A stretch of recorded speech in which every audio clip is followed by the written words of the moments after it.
Today, we're talking about a mineral that is absolutely crucial for your energy, for your vitality. We're talking about iron. We're going to break down who might actually need a supplement, and maybe even more importantly, who should definitely stay away from them. Let's get right into it. First up, a question. And I bet this one hits home for a lot of us. Are you tired all the time? I mean, that deep, dragging exhaustion?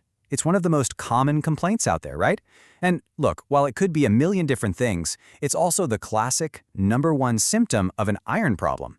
So before we can even begin to talk about who needs more iron, we've got to understand what this little mineral actually does in the first place. And as you're about to see, its job is surprisingly critical.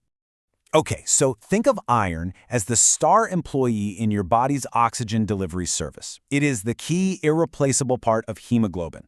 Hemoglobin's the protein that basically turns your red blood cells into tiny little oxygen taxis. They pick up oxygen in your lungs, and they drop it off to every single cell that needs it, from your brain all the way down to your muscles. No iron, that taxi service shuts down. So what happens when this whole delivery service starts to fail? Well, it's not like a light switch that just flips from on to off. Nope. Iron deficiency is actually more of a slow burn, something that gets progressively worse over time. It really happens in stages. First, your body's emergency iron supply, which is stored as something called ferritin, it starts to get low. You probably won't even feel this. Then, once that warehouse is totally empty, your body starts struggling to make new red blood cells the right way. And finally, you hit what's called iron deficiency anemia, or IDA. That's when you just don't have enough working hemoglobin to deliver oxygen where it needs to go. And this is when the really serious symptoms start to kick in. And what do those symptoms look like? Well, beyond that bone-deep tiredness we talked about, you might notice you have really pale skin, or you feel breathless just walking up the stairs. Maybe you have constantly cold hands and feet. Some people get brittle nails or headaches. But then it can get really strange. Some people develop a condition called pica, which causes these bizarre cravings for non-food stuff, like ice or even dirt. Okay, so this brings us right to the heart of it all. Since most people in the US get enough iron from their diet, who are the specific groups that really need to pay close attention to this? Women and children are right at the top of the list. During pregnancy, a woman's blood volume just expands dramatically to support the baby, and that demands a huge amount of iron.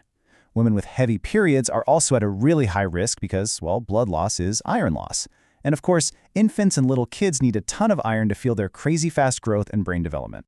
Now, here's another major at-risk group, athletes. And the scale of the issue here is, honestly, it's staggering. According to some studies, iron deficiency can affect up to 70% of female athletes. Let that sink in, 70%. So why is that number so high? Well, endurance athletes lose iron in a bunch of ways, through sweat, tiny amounts of bleeding in the gut, and even through this wild phenomenon called foot strike hemolysis, where the repeated impact of running literally smashes their red blood cells. Then you've got diet.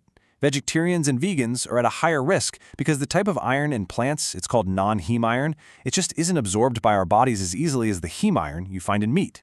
And finally, there are the medical factors. People with GI disorders like celiac or Crohn's can't absorb iron properly, no matter how much they eat. If you're a frequent blood donor, you're at risk for pretty obvious reasons. And then certain chronic conditions, like kidney or heart failure, can just totally mess with how your body uses the iron it already has. Okay, so with all of these risks out there, it might seem like, popping an iron pill is a total no-brainer for anyone who feels a bit tired. But hang on a second. Is more iron actually always a good thing? The answer to that is a hard no, because just as there's a real danger in having too little iron, there's a very serious danger in having way too much. There's a condition called hemochromatosis. It's often genetic, and it's basically the exact opposite problem. The body's iron regulation system is broken, and it just absorbs far too much iron from food. Here's the kicker. Our bodies have no good way to get rid of extra iron, so it just builds up and up and up in our vital organs where it can actually become toxic. And this right here is the most crucial point. Just look at these symptoms side by side. What's the #1 symptom for both not having enough iron and having way too much? Fatigue, weakness, feeling awful. You see the problem?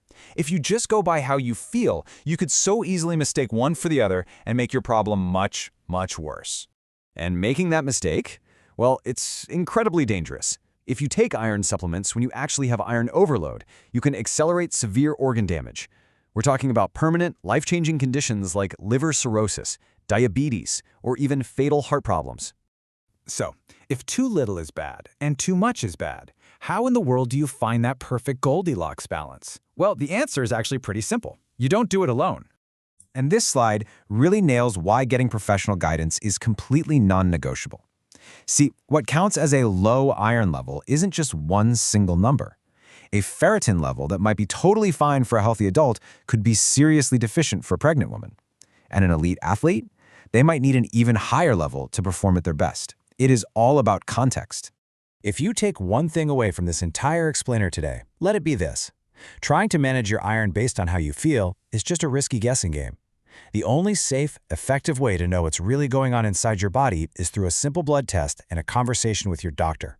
Period. So I'm going to leave you with this question to think about. Is your body in iron balance? If you recognize yourself in any of the at-risk groups we talked about, or if that chronic fatigue just feels way too familiar, don't guess. Get checked. It's the only way to know for sure. Thanks for tuning in.